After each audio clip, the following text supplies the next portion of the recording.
The physical footprint of artificial intelligence is expanding at a scale that resembles wartime mobilization. Thousands of data centers are coming online to support the immense computational requirements of large language models. This visualization maps out the commercial side of that expansion. On the left, we track actual AI ecosystem revenues, and the numbers are staggering. In its fiscal first quarter of 2027, NVIDIA reported data center revenue of $75.2 billion, a 92% increase. Adding a trend line for software providers reveals similar momentum. By April 2026, Anthropic disclosed it had crossed a $30 billion annualized revenue run rate, driven by thousands of enterprise customers heavily adopting the technology. But the right side of this screen tells the rest of the story. The Bank for International Settlements estimates that over 2025 and 2026, the 5 largest hyperscalers will collectively spend more than $1 trillion on AI-related capital infrastructure. To finance this boom, leverage is spiking. Plotting customer margin debt over this expenditure shows a jump to $1.5 trillion by June 2026, a 49%. Calculating that fundamental value requires forecasting capital requirements, future competition, operating margins, and the pace of technological change. A technology can be incredibly useful to society while still failing to generate enough cash to justify the prices paid for its shares. What the evidence from 2026 reveals is that we are witnessing a genuine technological revolution, financed through a deeply speculative boom, where concentrated valuations and fragile financing structures pose severe systemic risks. We can see how sensitive these valuations are by looking at a conceptual discounted cash flow scale. Because AI requires enormous upfront capital, even minor adjustments to assumptions about electricity costs or model efficiency will produce massive swings in the estimated value of an asset. The most critical variable is depreciation. Traditional infrastructure, like the physical data center building, the cooling systems, or the power grid connections, can remain economically productive for decades. But the AI silicon inside that building cannot. Goldman Sachs models the economic life of AI chips at roughly 4 to 6 years. The single most expensive component of the infrastructure becomes completely obsolete in half a decade. The fact that these are physical assets rather than pure software concepts does not guarantee a return. A tangible server rack has no residual value to an investor if it depreciates faster than the revenue it generates.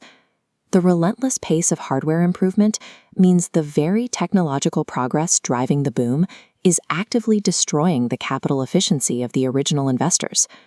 This capital destruction forces hyperscalers to spend heavily just to maintain their competitive position.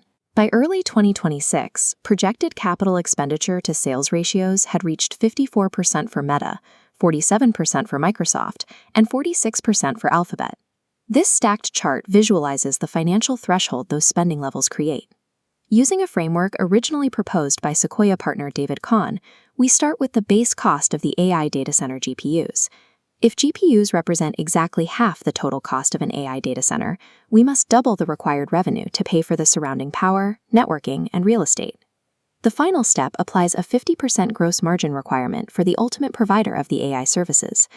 Doubling the stack again reveals the immense volume of end-user cash required every single year just to support the infrastructure ecosystem. Reaching that high threshold is proving difficult. Recent Allianz models track a 46 percentage point divergence between the growth of AI-related capital spending and the actual growth of corporate sales. The math is unforgiving. Capacity is being installed sooner and at a dramatically higher cost than broad monetization can currently support. To bridge this gap, the AI sector is altering its capital structure. Instead of relying purely on operating cash flow, companies are increasingly turning to bonds, long-term leases, and a private credit market that now holds over $200 billion in AI-related debt. This flow diagram tracks where that debt and venture funding is actually moving. Notice the blue path. Chip suppliers and cloud platforms are heavily investing their own capital directly into frontier AI laboratories. Those same frontier labs then use that exact funding to buy back compute power and hardware from the infrastructure providers who just invested in them. While these circular arrangements make strategic sense for the companies involved, they artificially inflate ecosystem metrics. When money spins entirely inside a closed financing network, separating genuine external enterprise demand from reciprocal spending becomes nearly impossible. Because of these complex structures, a market correction will not impact every company equally. This five-layer pyramid breaks down where the true systemic vulnerabilities reside. At the base, chip and memory suppliers like NVIDIA and Micron are collecting massive revenues during the construction phase. They face brutal cyclical inventory risks and technological obsolescence, but their near-term balance sheets are highly fortified. One tier up, the hyperscalers face declining returns on invested capital and heavy depreciation. Yet their diversified legacy businesses in advertising and software provide enough cash flow to absorb the mistakes without risking insolvency. The acute vulnerability sits with the data center developers and neocloud providers. They operate with heavy debt loads, long-term specialized leases, and concentrated customer bases. If a major tenant renegotiates, their assets cannot be easily redeployed.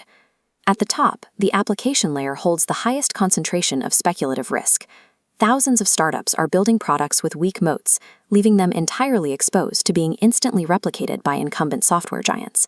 A downturn would leave the core hardware makers repriced but intact, while heavily leveraged infrastructure projects and easily replicable applications face severe financial distress.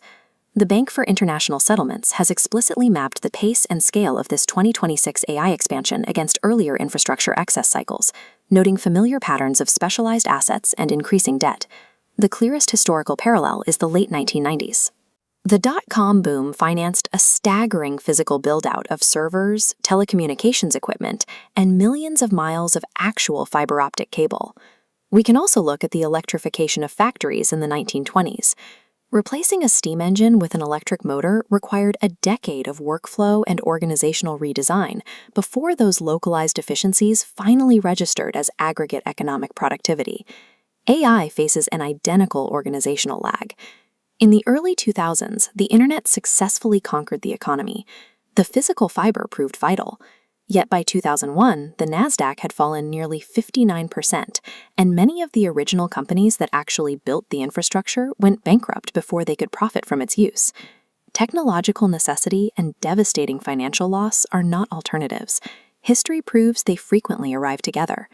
The core dynamic at play is the divergence between social returns and private returns. A railway or a data center can permanently raise the productivity of an entire economy while still failing to return a profit to its original shareholders. The overexpansion of capital underway ensures that society will inherit an incredibly powerful AI infrastructure grid. As competition transfers the benefits to consumers, those assets will eventually be purchased cheaply from insolvent early investors by the surviving companies. The technology does not have to fail for the bubble to burst. It only has to succeed more slowly and distribute its profits more widely than today's asset prices assume.